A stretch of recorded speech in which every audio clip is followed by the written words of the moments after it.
Жай сүйлөм. Балдар, булар эмне? Биз эмнелерди көрүп турабыз? Ооба, туура айтасыңар. Булар сөздөр.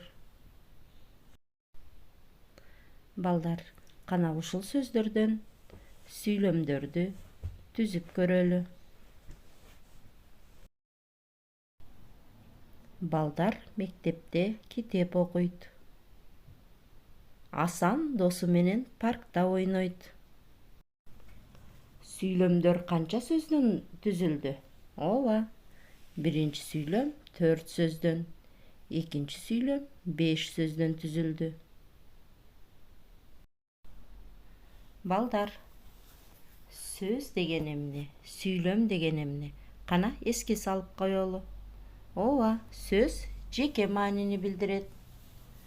Ал эми сүйлөм эки же андан ашык сөздөн туруп, бүткөн бир ойду билдирет.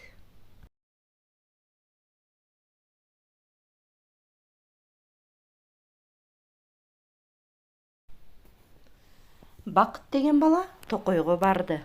Ал жерден куштарды көрдү. Куштар эмне кылып жатат деп ойлойсуңар, балдар? Ооба, куштар сайрап жатат.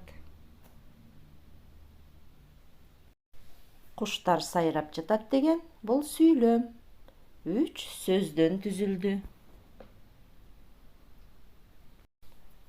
Сүрөткө көңүл бурабыз, балдар. Балдар кар киши жасашты. Асан китеп окуп жатат.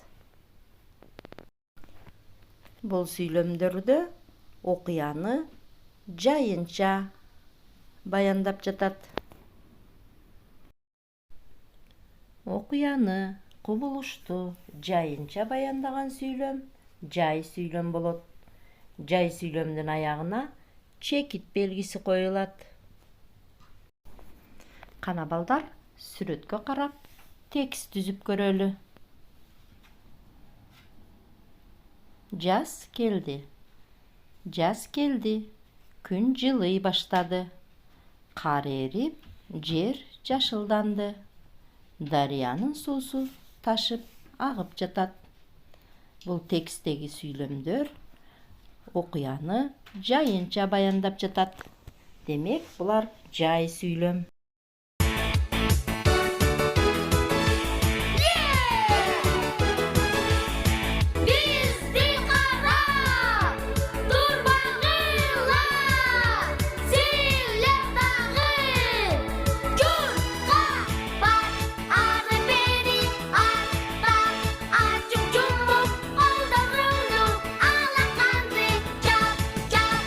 Çımır bolup denebiz, güçke tolup gelebiz.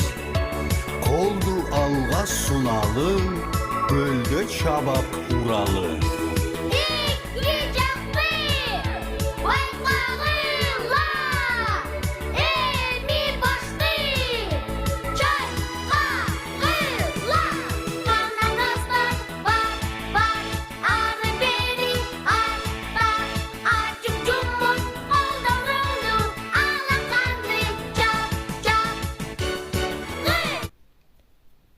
Азаматсыңар, балдар.